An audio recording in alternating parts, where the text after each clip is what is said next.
Hey everybody, this is Jason Bitbender Brink of Gala Games here with Michael McCarthy, the studio director and game director for Mirandus.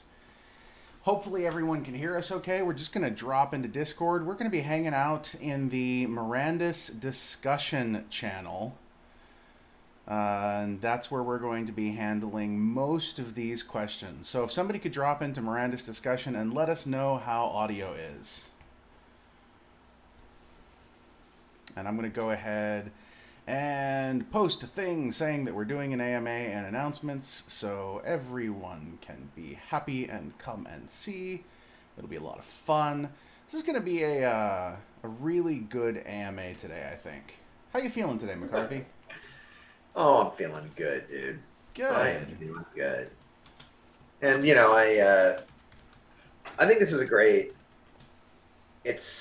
It's important to take this time because I feel like we have these AMAs and we make these big announcements, and then really it's like the community gets like 5 minutes at the end, and then I get to answer like two questions, and so it's nice just to have a dedicated time where we can just So, where questions can be fired away at will.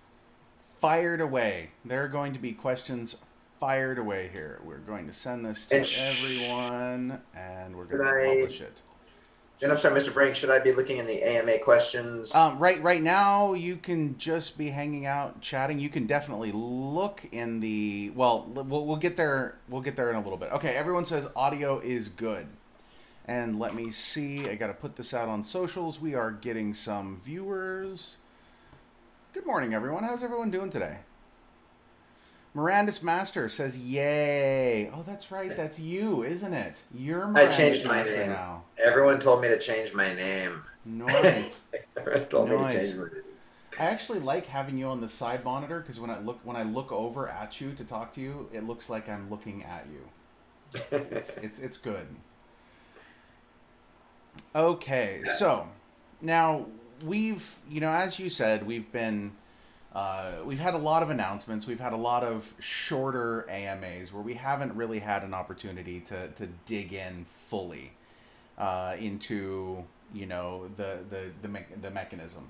And a lot of times when it's just a general AMA and you're not here and it's just me talking, you and I have an understanding where I don't just say shit because then you get angry when I do for very good reason because I could say one thing and box you into a game design box forever and you might end up with 7 levels of wheat stand or something like that. Those sorts of fun events that happen. So basically, what I'd like to do and what our goal is with this AMA is to allow you to dig in, answer questions from the community, the stuff that maybe I can't answer or I won't answer, but you would be willing to. And we've compiled a list of questions. There's a member of a community compiled questions, which we'll be going through. And we'll also be taking AMA questions inside of the Mirandus discussion channel as well. So do you want to just dig in and answer some questions? Yeah, sure. And I just want to remind everybody that one of the reasons that we're so careful about what it is we say is because there is an unbelievable amount of work to do yet in Mirandus to build out an RPG system and understand how all of the pieces tie into each other. And you learn a lot of lessons while you're developing. And even the best intention or design up front ends up changing so much when you start running around and playing it. So, where, if I'm ever hesitant to answer something or they call this, Jason says he's doing that look, he's doing that look, this thing will all go like this, you know, I'm trying to think through what it would mean if, for us to really like answer that question, or what it would mean to play that feature if it was structured that way when that question is asked. So that's a sweet list, Mega Raid Boss. And then I have another list here.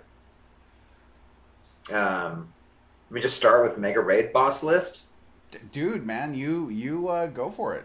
Go for it. He just All dropped it right. in there, so Yeah, and then yeah, I mean, I got a bunch of lists here, guys. They're freaking great, and and I'm, like I said, we don't have too much bullshit around here. I'll tell you where things are at and what we're considering, and a lot of these questions I think are very interesting to me because they are structured such that this is a typical game. Meaning, normally in a typical game, we say this is exactly your start zone. Then you'll be, you're first going to be killing a rat. That's going to automatically level you up to level 1. And then you're going to hit level 2. Then you're going to get this new skill. And then you're going to, we're really trying to not structure Mirandus that way, such that you can maybe begin wherever there is a larger town potentially inside the world, or we're trying to just simulate a medieval fantasy world, and I say that a lot, but I really mean it. Like, if I snap my fingers and suddenly you woke up in a medieval town, what would you do? What are the things that you could do? You would And die we're of trying to plague. structure the world that way. This is where we can always fall back to extremely typical design methods if we need to. And I think we will employ those more and more over time.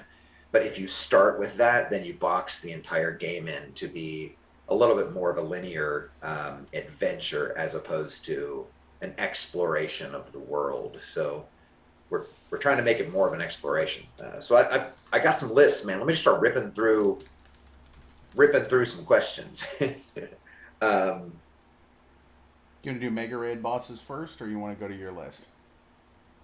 let's do Mega Raid. That's a pretty sweet list. Let's rip through some Mega Raid questions. Number one, what is the death and cemetery mechanic in order to give in-game value to the various types of cemeteries? Um, that's a really great question. I mean, I would say I would probably put death as one of the most debated topics internally. You know, we've talked about cemeteries being the respawn points, which I think you'll find in a lot of different games. I think if you get a plot within that cemetery, it could have powers and abilities. Um, but really, it's about death being meaningful. So let's take cemeteries off for a second. If you die and then you respawn in a cemetery, let's say, um, what does that mean or look like? How fast is that cycle, and what penalty did I incur through dying? And the penalties just need to be really severe. We always joke around, we're not going to burn your token on chain, and everything's just gone. We couldn't do that even if we wanted to. Um, but if we don't have severe penalties for death, you'll just approach the world differently. Living in it and experiencing it will feel very different. And heroes and high level players and people who have managed to really get out there in the world or kill a mythical beast, those people, if penalties of death and the danger of the world of Mirandus is real, then those people will be they'll be hailed as heroes, and that will be very, very cool. Seeing a high level player will have meaning far beyond they've just put a tremendous amount of time into the game. So I think, have always envisioned cemeteries as probably a respawn point, if you will. And I kind of like the idea that in cemeteries there would be a certain number of plots, so you could maybe even rent out those plots, or having a better plot in a cemetery like a mausoleum or something could give you different respawn characteristics, like maybe less of a penalty upon death or something. There's just a lot to explore there, guys. And to understand how cemeteries work, for me, means understanding how death works, and know that death is going to be a big deal, but it's just going to take us a while to really tune that mechanic. Number two, are we limited if we have multiple exemplars in the game, or will there be a way to use them all somehow? Can each have their own adventure and multitask with them at will, similar to Townstar?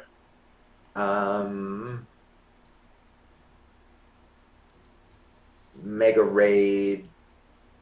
I'm not sure I totally understand that. I definitely want to say that you can always own multiple exemplars, but it'll be the equivalent of having an alt character. I think that you'd have them and you would level them up, and they would have their own gear, and things of that nature. It would be a different avatar. So you could use them all, but I don't know if you could use them concurrently, which I think is what you're asking. That's very interesting.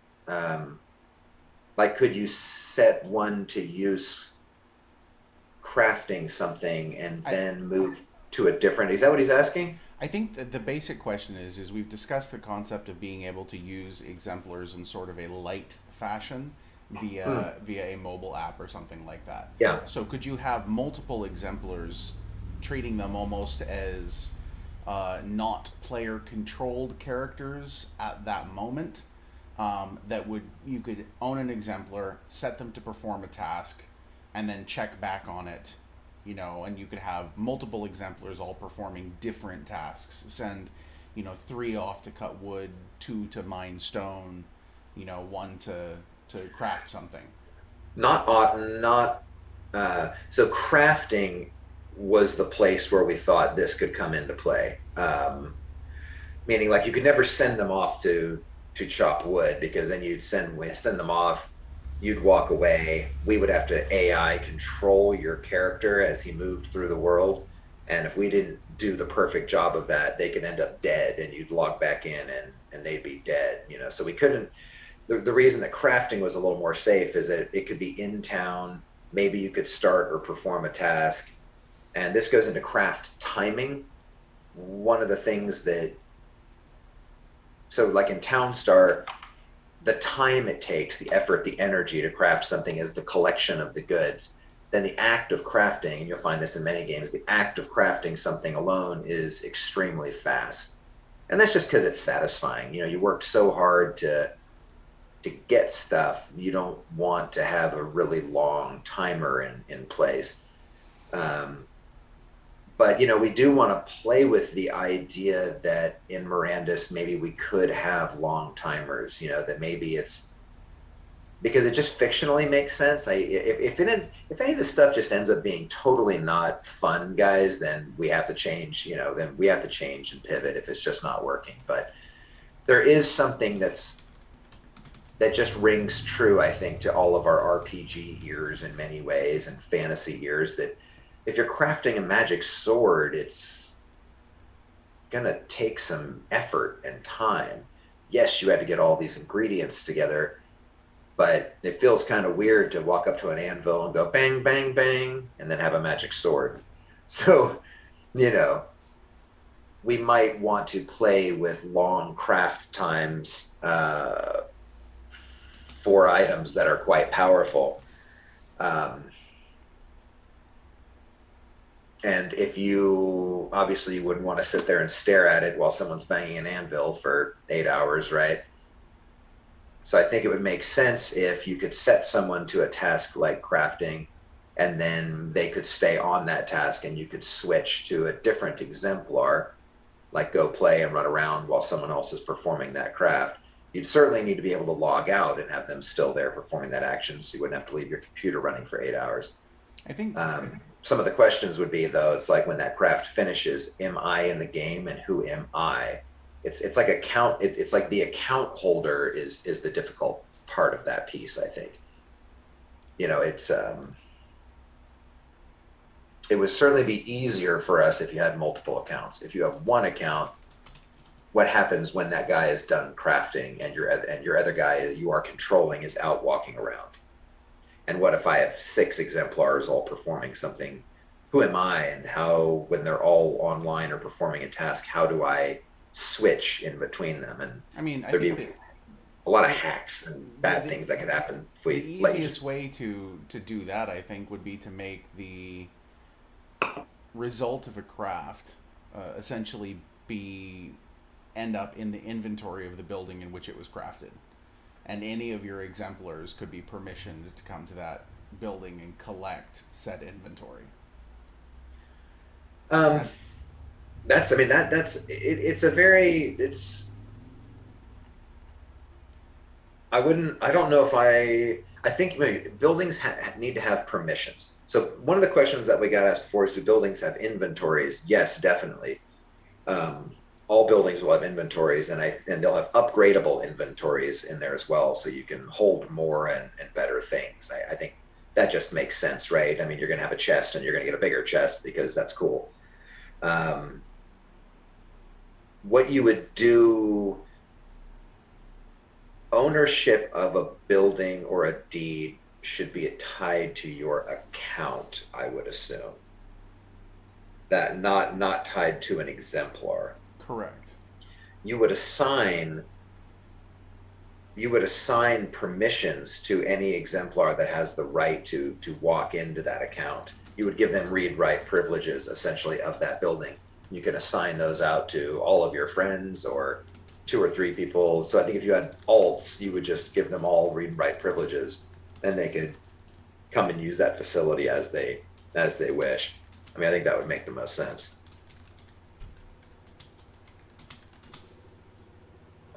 Okay. Um, but it is interesting to consider, how do I switch alts, and if an alt does stay live in the world while performing a basic task, what is the context by which I switch back and forth between those?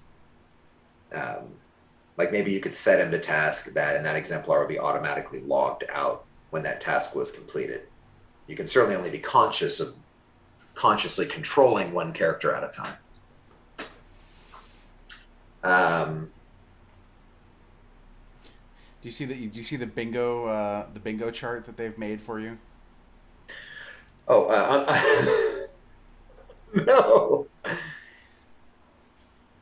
Oh, sweet. Oh my God, I'm totally gonna hit all of these, Yeah, I especially know, in the right? world of Mirandus. That looks incredible. I mean, it's kind of cool to see. I mean, if you were gonna, I just bingoed right there, guys. I just You did. cross them all off.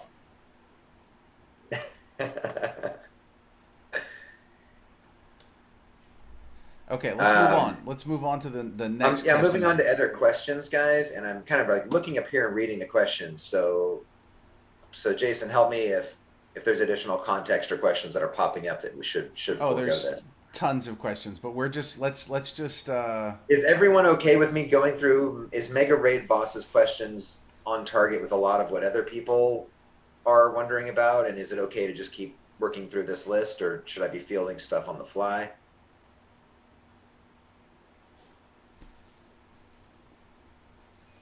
let's see here. Is that looking like a yes? Well, it's jury's out on that. Let's hit another question. Will they figure that out? Um, okay, so I'm going to read third, through this list and try to go find. for it. I'm going to try to find ones that I feel like many people have asked before. Keep going, however you choose. Would you What was like to? something like a Would you grand inn? Oh yeah, go ahead. Would you like to talk about a bearded baby that is amazingly cool? I'm just saying. No, No. we're Okay. staying. We're staying on foot. We're staying on target. Um, what would something like a grand inn offer over a camp or tent in regard to sleep or food? Um, so like it's just an order of magnitude greater upgradability and quality. So what we have right now, and you'll see this in the next executable, guys. So next Saturday, we're gonna let everyone. Does everyone know that already? No, nobody knows that yet. Leaky, yes. There, Take that, world. there, We're gonna there have you another go. executable, guys, for everyone to play. Um, that's gonna be next weekend. And you'll be able to. We've stood up some of the API connections that we have here. Um, so you'll be able to see if you own an exemplar or not. And that's going to be critical to the executable. Um, sleep and food are two separate meters that kind of form one overall meter. Um, and what they do is they govern how fast your hit points and your energy improve. So I think what'll happen is it's like basic sleep in a basic tent will help your sleep meter. Basic food will help your food meter, but superior sleep in a feather bed in an upgraded inn, and superior food quality will work those bars a lot higher. And the higher level you go, as all of those stats improve, it's like you'll really want to take advantage of the best sleep you can get and the best food you can get, because the crappy sleep and crappy food are only going to give you incremental kind of survival levels of those. One of the questions that we have been talking about internally is we don't think it works well when things are on percentages.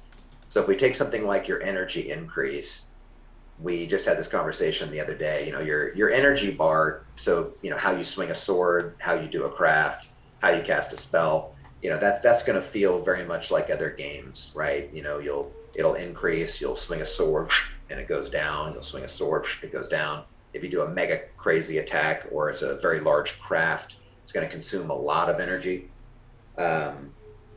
Food and sleep are not going to be, it's not going to, as they get slightly lower, it's not going to slightly penalize your energy. We don't think. We think it's really, it's just a lot clearer if you need to keep food and sleep in the green state. And as long as they're both in the green state, you'll get maximum healing and energy potential, as opposed to kind of a linear curve. And as they start to go down, your energy is increasing more slowly. So we're going to try to keep that a little more easier to grok and understand. But food and sleep are always going to be critical if you want hit point regeneration, especially fast energy regeneration.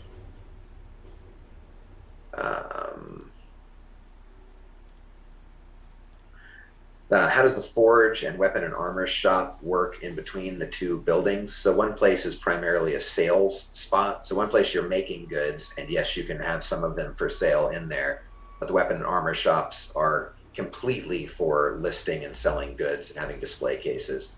So there's just a lot more for sale in the weapons and armor shops, but the stuff is generally created in the forge, and stuff can be, some stuff can be put on display within the forge, like some special items.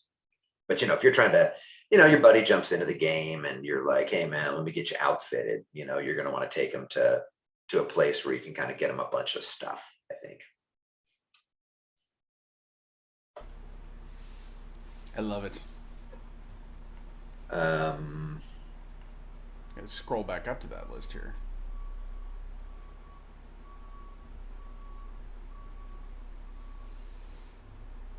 Okay. If I have no land, but lots of buildings, would this be considered a waste?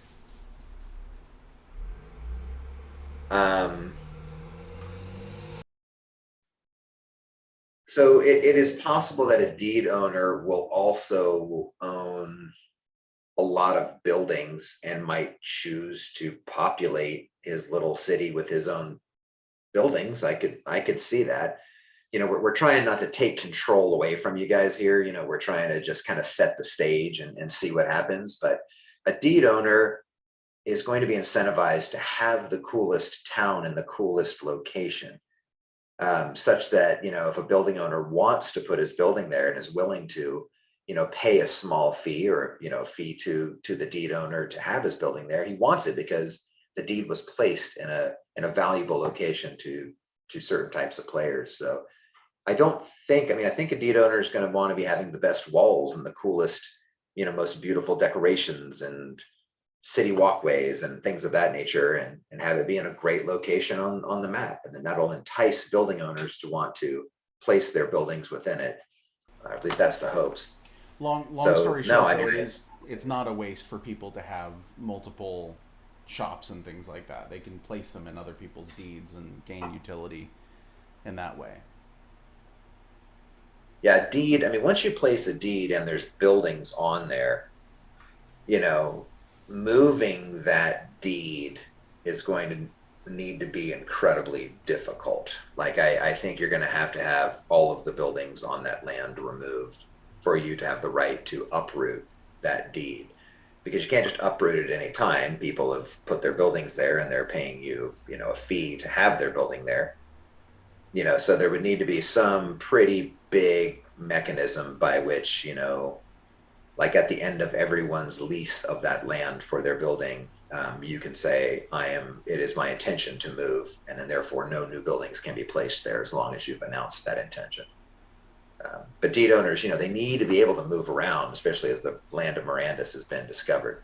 But we need to be sensitive to the building owners that place their stuff there. So there'll need to be some sort of voting mechanism or announcement that a deed owner will need to make. But I think it would be really valuable for a player if they have multiple buildings to put them in many different deeds. You're kind of you could even, if you had several shops, it'd be cool to name them all the same thing, and it would feel like you've kind of franchised your buildings. You have, man, these things are in every town I go to, be kind of fun. I think you're like wait, am I? Okay, good. I think you're like 6 questions in now. I got all day, baby. I'm here for you guys. Let's just do. Jason does not. How many avatars can be in a party? I don't. So, again, some of this stuff, guys, is trying to think about everything through typical controls and UI systems. It would be my hope that you would band together and choose to band together and have an understanding between each other, like you would if we were in a real world. There should not be a limit to how many people can be in a party, but usually that question gets asked because it's like, oh, the maximum limit's 8, and then when I go in here and I raid this dungeon with this maximum of 8, there's an automatic loot table drop that does a percentage chance drop of this going, to one of us 8, and somebody might get it. It's like we're trying very hard to steer away from those systems again early on, and just make a living, breathing world that you guys can walk around in. And over time, we might have to put UIs and tools in to help facilitate some of these transactions or social transactions or parties. But again, we're trying to just make this like you're in Lord of the Rings, or in a D&D world, just walking around.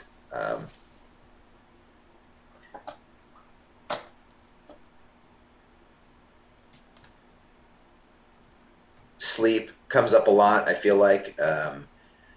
The sleep is not, so when I'm hoping that sleep is your log off. I'm hoping that sleep is a time where you put the character down and you walk away from the game. Day-night cycle will be compressed quite a bit. You always have to do that, right? Because you could be in a part of the world and you always play when you get off work, and then it's like you're always there at nighttime, and nighttime's going to be a lot more dangerous in Mirandus. So we always had to have a compressed day-night cycle. We were talking about this internally, like what is the right thing to do. I think you'll find in EXCs that we released to you guys to kind of run around in and test stuff and break stuff. We'll have it set to a minute or 2 or 3. That's just so you can kind of see the sunset and sunrise. The actual game, I think we were talking about it being maybe something like, an hour or 2, like 3 hours would probably be the max that a full day-night cycle would take place, but it'll definitely be a compressed cycle. So, when you lay down to sleep, if you step away for a few hours, I feel like that should get you that should be completely fully slept. And you should be able to play a long time on that particular sleep energy that you've accumulated.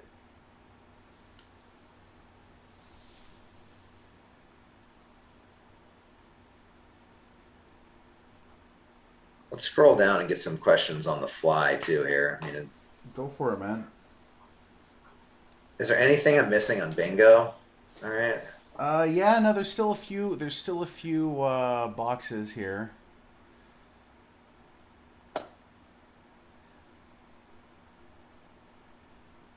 Some of these are your bingos, by the way, Jace. Yeah, I'm Do seeing you imagine that. a situation where that's so you? Yeah, that's definitely a me. I I did mean, mention a sunset or sunrise. yeah, that's a double check. They were just talking All about right. that.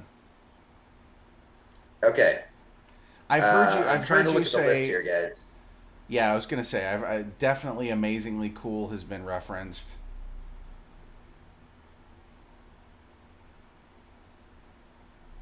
Can you fight and take other players' inventory, buildings, and land? No. You can fight each other, but I feel like you're going to need to initiate a duel, and it'll likely be like you guys just want to see who's the toughest. You cannot take somebody's land or building unless there was, and we've talked about this. We do really like the idea of a coliseum, guys. Like a smart contract could be entered between two players and you could play for pink slips. I mean, you could play for something huge and massive, really scary stuff.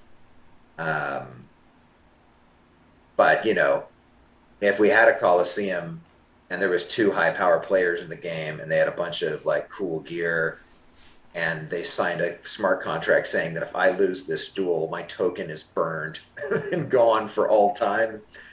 Would you go to that Coliseum to watch that duel? I would.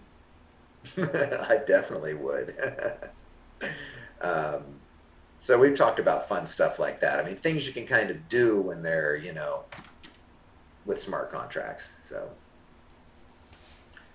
um,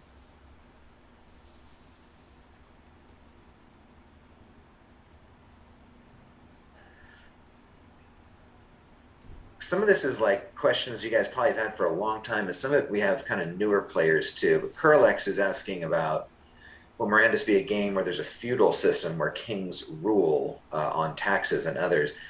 We don't. We went with a deed system where you can stamp down cities, Curlex, and the owner of that city kind of controls what's happening within that city. So Citadel is the largest of those cities. Citadel owners, um, the town of the Archduke is the largest one that we have online. Then there's only 5 citadels, and the citadels get to be a little different, and they'll probably be a more of a custom piece of geometry that you can't just stamp down. I don't think. Um, so you rule within the boundary. Like your kingdom is that deed that you are placing, and that's where you kind of rule. But you don't own the land beyond it. Here, let me help you with this whole bingo thing. Do you imagine a situation where a deed might have sort of an area of influence? One of the things that I like to think about with the citadels is this concept of a mandala kingdom, right? Where you have a really strong central point and then influence fades the further out you get. And you could, I see a situation where you could have various deeds be placed within an area of influence, creating some form of light feudal relationship or mutual defense pact or something like that created out of that. What do you think of that as a general concept? Oh, I mean, I'm hoping that stuff emerges. I mean, I'm hoping that players get together and own multiple deeds and create a kingdom. I would love to see that. I think that'd be amazing.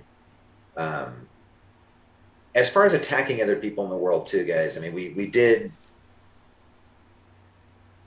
I do think you should be able to opt into probably a war-like system, declare guild on declare war on somebody else. Maybe just between the citadels potentially, the citadels could just say, I don't like that other citadel and what they're doing. And if you pledge your allegiance to one citadel, you are at risk from people from other citadels or something.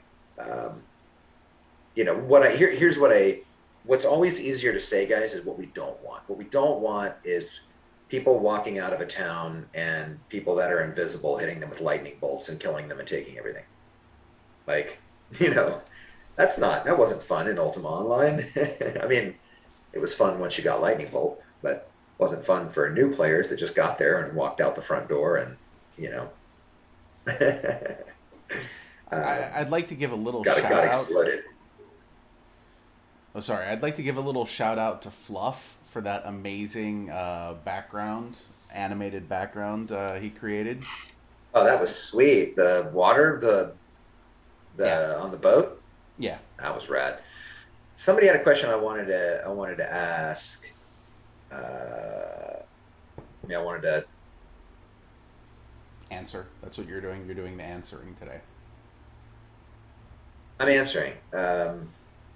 Do you guys notice that moment where he freezes and you think that something's wrong with the camera or the connection, and he just does that exact totally still face? Like exactly. This is what I'm used to seeing I gotcha. regularly. Yeah, very good, very good. um, Whitticus is asking, will the owner of a land deed assign people to farm? Yes, I mean it's read write permissions. I think is the way it's going to work, right? A deed will have read write permissions, probably in the same way that that buildings do. Deeds come with a building, so you get a home out of it. That's going to be the same thing. You know, you'll be able to let people in or not. You cannot steal crops. Again, if we let you just take anything from anybody at any time, it just would be bad. You would, I mean, if we did that, that would be considered crime. And then how do we punish crime? And or do we automatically punish people? Are there like automated NPC cops that you avoid? And you know, like it's just so incredibly difficult. So, and also how about things that are just on chain? How do I steal something from somebody else's wallet, right? You just kind of can't. So I don't think stealing things from other players is going to be realistic. Um,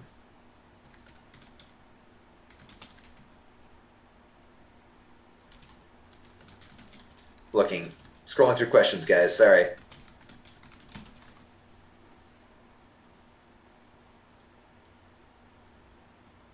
But I want to get back to Curlex was asking. I want to know more about how Mirandus basics are, and just will be where there'll be a document or anything that we can read to just comprehend better the system you're developing. One of the things that we are actively working on, guys. This is a little bit of how the sausage is made. Pew pew, bingo. Yeah. Anyway, it wasn't really how the sausage is made. It's more just like house cleaning. We owe you guys a better website. So our website's cool right now, but it's kind of like a teaser website. We need to have, we just need to have a lot more information on the website. And then, kind of as we're exploring and locking game systems and stats and things like that in place, we can just be updating that so you can learn more about the game. There should be a place where you can understand the basics better.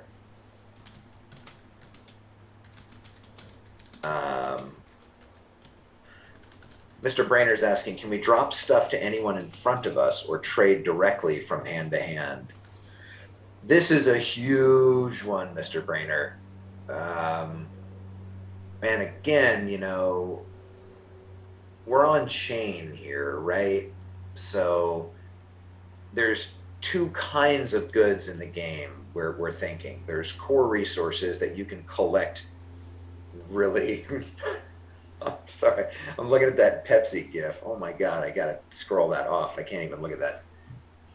If you have something that is on your character, it's essentially in your wallet. And if you were to drop it on the ground, that's a wallet to wallet transaction essentially. And I think there'll need to be a concept of the world having a wallet as well. So I think you need to be able to get rid of stuff in your inventory.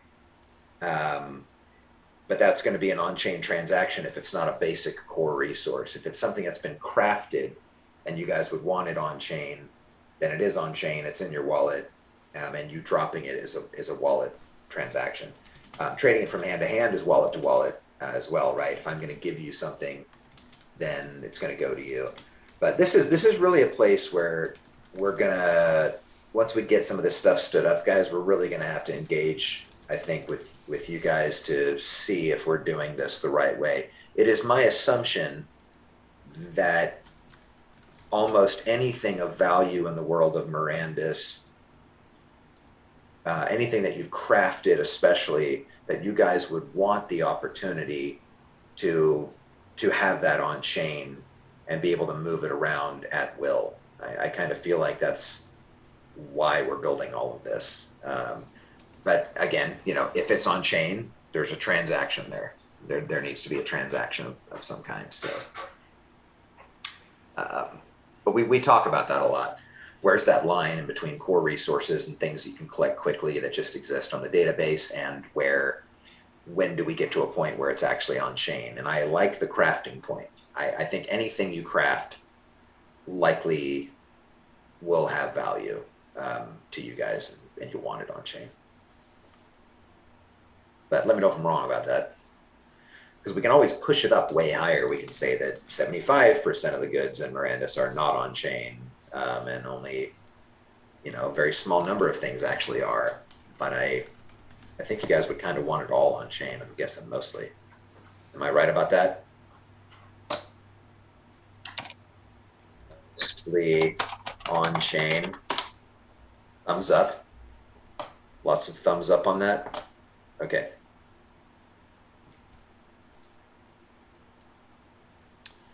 I'm going to react with, I need a good reaction for that. I'm going to react with a spider tank. So Punjab is asking about, will we build in a design mechanic to keep similar buildings and deeds diversified? I don't think we can, man. I mean, that's so difficult to build, and it might just be, you have to give deed owners will want to make their towns as awesome as possible. Is it possible that someone will have all like forges on their map? I think that's possible. And I think that's incredibly cool if they do. Like, they locate themselves in the mountains and there's mines all around, and they're the sword people, and most of the swords in the kingdom come from that area. I think there's something kind of fun about that. If there's something that players are generally missing from the world, my guess would be a deed owner would be responding to that, because he wants a lot of traffic in his town. He wants building owners to have a lot of traffic. So they'll be, incentivized to try to make their town as useful and valuable as possible, or else no one will want to put a building in there.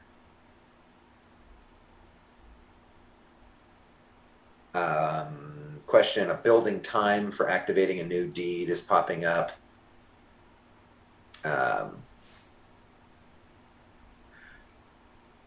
So that's a good question.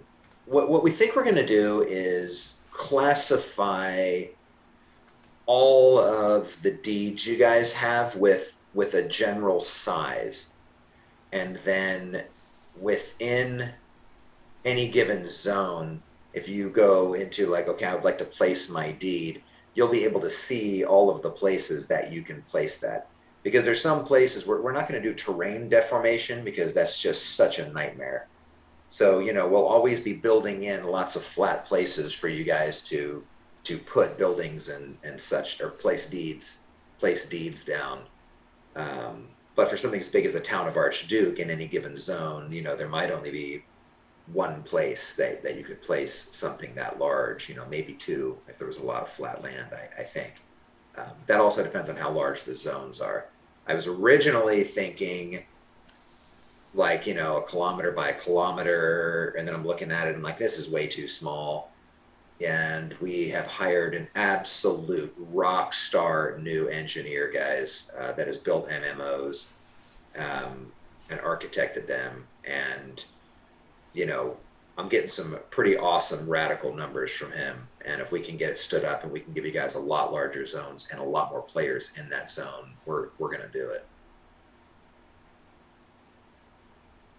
Oh, also too, there's been some questions about, I think, I messed up in one of the earlier videos and I said this is a town of something, but then when I showed the blueprint that I was moving around, like in the buildings and deed discussion, there was some feedback about that I said it was a town of something, and then we have layouts for all of these towns, guys.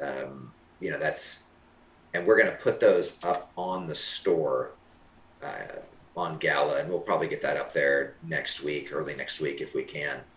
So anytime you're looking at a deed, you'll be able to see that little picture of it that just says the name of the deed or shows a little picture of a building. And there'll also be another PNG in there where you can actually see the layout. Oh, it's already up. Banjo's saying. Is that true? There you go. Oh man, that's cool. Yay. So hopefully that'll answer some questions So about. let me ask a question. Can I ask a question? Do you No. mind? Can I rent equipment to somebody else? One second. Can I rent equipment to somebody else? We love this idea. We think this is huge, and we definitely like the idea that you can rent a horse, rent out some incredible gear. We just really need to think about how those items are returned. I'm trying to keep the world as physical as possible, guys, because everything just kind of makes sense. So if you would you rented like some out a specific sword, blockchain information on that? well, no, I just mean like if you have a sword in your hand, I don't. know I can I rent it don't to want you. blockchain information. No, So it's not about blockchain. It's about if I rent you a sword for a day and you're out adventuring and the day expires, does that sword disappear out of your hand in the middle of the dungeon? I don't. We'd like I to avoid stuff like that. So we know we can transfer it back to you. So, well, okay. There's a couple different ways that we can handle this. The first thing is that if we're talking about a blockchain transaction with a set moment on it, the blockchain is not going to say like, "Hey, are you in danger when you silly person went into a dungeon when you only had 5 minutes left with your sword?" Um, that's not how that goes. Nor really should it go that way. This is as one might say, this is how the sausage is made. These sorts of discussions. Mm, Um, bingo. so there you go. But basically, with Galachain, one of the things that we can do with this is we have the ability to delegate usage. So you can lock a token and then assign the ability to access that token to another address. So when you lend somebody an NFT, you don't actually even have to transfer them the NFT. You're holding on to it and you pass the ability to use it on to another player. Now, if that other player, what I imagine, okay, is if that other player were to be out adventuring, okay, and they come within an hour of their allotted time running out, there could potentially be the possibility for there to be some sort of dialogue popping up that says, hey, by the way, you got to return your library books or you're in trouble, and give them the ability to potentially re-up that rental if necessary. Because I think that if somebody has It's ugly, dude. but We but at the could, same but time, you can't have somebody saying like, I rented something from you once for 15 minutes and I've never gone back to a town, so therefore I get to keep I it like. forever. You know what I like? I like the idea that you have to put a deposit down, and if it's not back in time, the person gets the deposit, and they can make that deposit so large that if you don't bring it back on time, they don't care. Well, yeah, but then why don't you just buy it? It's true. So again, sausage making, etc. Burn your token. Burn your character. It's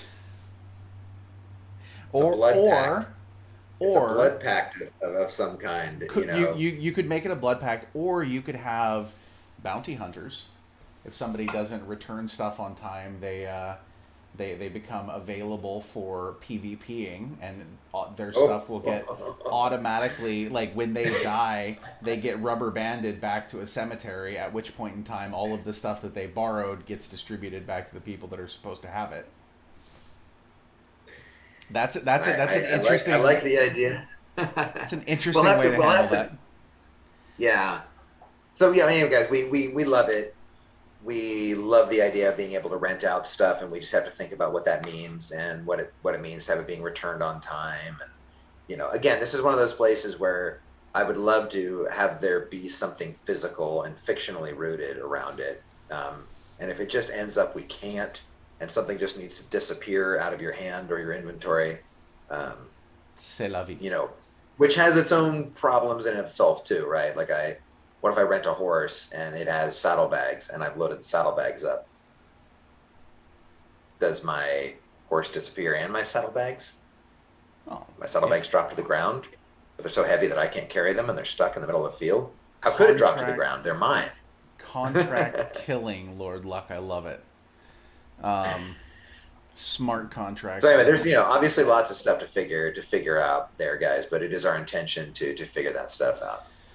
Okay, so I am going to be the fun sponge here. Normally, this would be the legal exemplar's job to be the fun sponge, but I'm going to be the fun sponge and say that we've got 7 minutes left. So can we Someone's rapid asking a lot round? about seafarers. I'll let you talk about seafarers. Go for it. Well, I um, so it is our intention with water, guys. So again, a lot of this starts from, all right, if we have this fantasy world and we're trying to say that Mirandus is a mystery, we really like the idea that we're not going to give away what's inside of it, um, such that when we open the world up to you guys, it's up to you guys to explore it, map it, and if you want to share those maps, that's up to you too. So we are pretty confident that we can get to, I'm calling them canoes, like maybe something that, if you're going to explore the world, I love the idea that you could take a canoe down a river, and explore deeper into the world of Mirandus. Now, I think that'd be shockingly risky, but somebody who did that and which went down the river, that's that'd be pretty cool and impressive. When you get into ships, um, ships become a lot more difficult. It's like if someone's behind a wheel and they're controlling it with the keyboard, a lot of weird crap can happen. So what I think is that or at least what we probably feel confident in is that we can kind of get to a canoe, so some sort of small craft that you can pilot down a river. But a larger ship is something that's going to require you to have a place to dock that ship.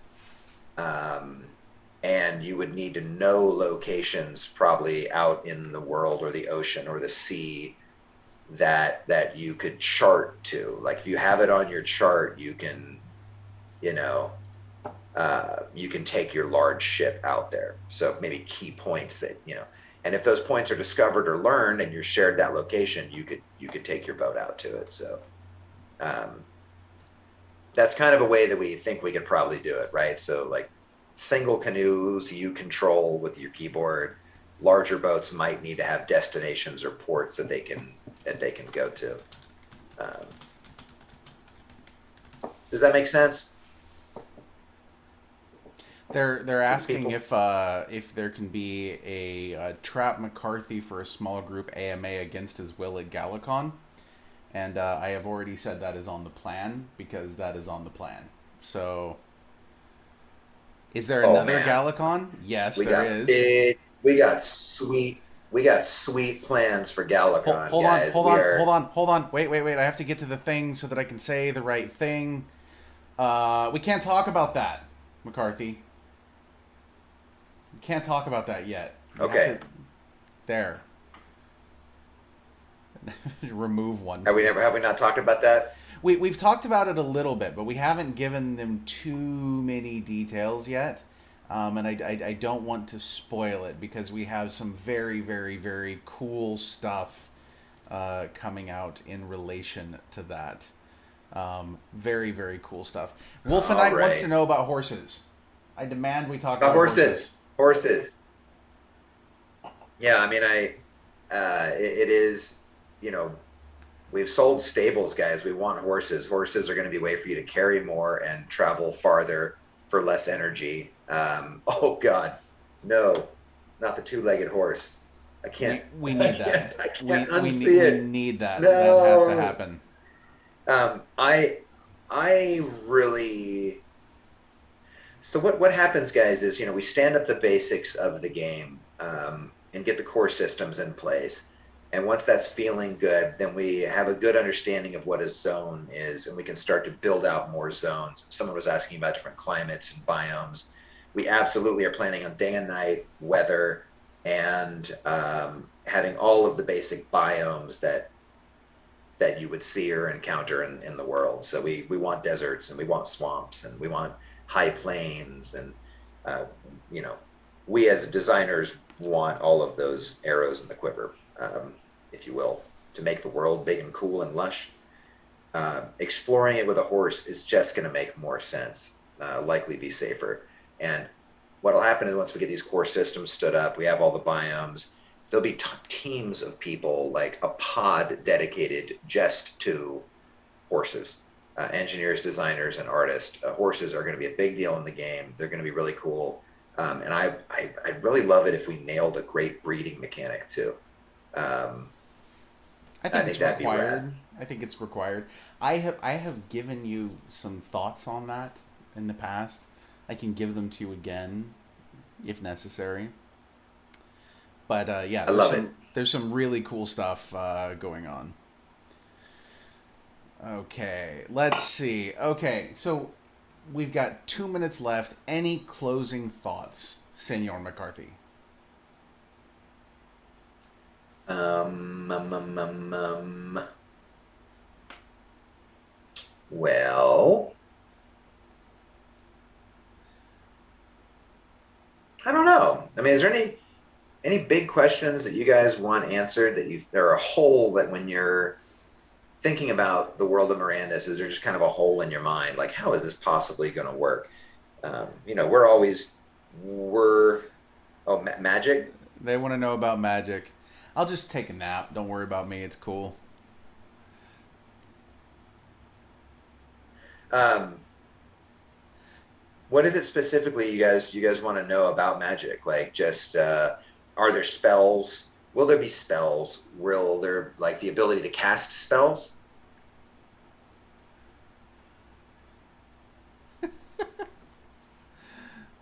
Yeah, I mean, I would say that magic. I would say that magic is going to be like most RPGs that you've played, with the difference being that the ability to learn it, acquire that power, and cast it is going to be more rare. So the number of people walking around in Mirandus that can, let's say, cast a lightning bolt or something, I mean, that should be a legendary thing to I can't talk to you guys and check out these unbelievable gifts rocking through. It's just insane. um, I just think it needs to be more legendary. I just what we don't want with magic is that people come in and boom, everyone is like throwing fireballs around. Yeah, no, that It was one of just the needs, yeah. things that with Arcanum, I loved and hated is that I could instantly go like dark magic, cast harm and power through the game, very very quickly because that was quite OP. One of the models that I really like for magic in a world is the Magician by Raymond Feast, where you have like in each city there might be one person that knows magic, something that's Mm. extremely rare, and so if you see someone do something crazy like, use a spell to start a fire, you're like, whoa, what is this witchcraft? That sort of thing is what I would love to see. I think it's cool. I like that idea. I think that makes it more magical. Oh, if it's makes magic more magical, more rare. Um, I don't know. Well, I mean, we'll again, guys, we'll tune it. Just know that, like, if someone casts a big spell, it should be a big deal. I kind of remember if anyone played Ultima Online, there was a moment where somebody had managed to train a dragon, and they like you had to have a skill of 99.99%. I mean, I don't know how they did it. It was incredible. They actually trained a dragon, and then they brought it into town and just like were walking it through town. It was insane, and it was a memorable, a crazy moment in the game. So uh, we want those moments. We want people that have incredible abilities or powers to. Uh, we want that to be a thing. We want that to be a big, heroic, and crazy magical thing. So we're gonna have all that stuff. Just know that it'll be harder to acquire, and when you cast it, it'll be a big deal. You know, the air will compress in the room, and the world will go dark. Okay, guys. So with that, we're going to zip it up a little bit. There is a lot. We will do. Can we do this more often, McCarthy? Like Sure. maybe not weekly, but like once a month we can do one of these, something like that, where we just sit down and take all of the difficult questions. And we can go with that. That way they get their McCarthy monthly. That's 100%. It's a I love hundred that. percent yes, get it. Okay, And great. okay. Well, Are you killing it? He's I, murdering it. I'm Murdering gonna it. murder it here. I'm gonna murder it. We can't do weekly because he still has to be doing the game making part of things, not just the talking to you part of things. Okay, guys. So I'm going to go ahead and get over here to my read stream. You guys are awesome. Thank you all for asking amazing questions. You guys completely, totally rock. And yeah, if those of you who are joining us, come to our Discord at galagames.chat. It rocks. I am Jason Bitbender Brink. This is Michael McCarthy. And we'll catch up with you guys soon. Peace. I guess.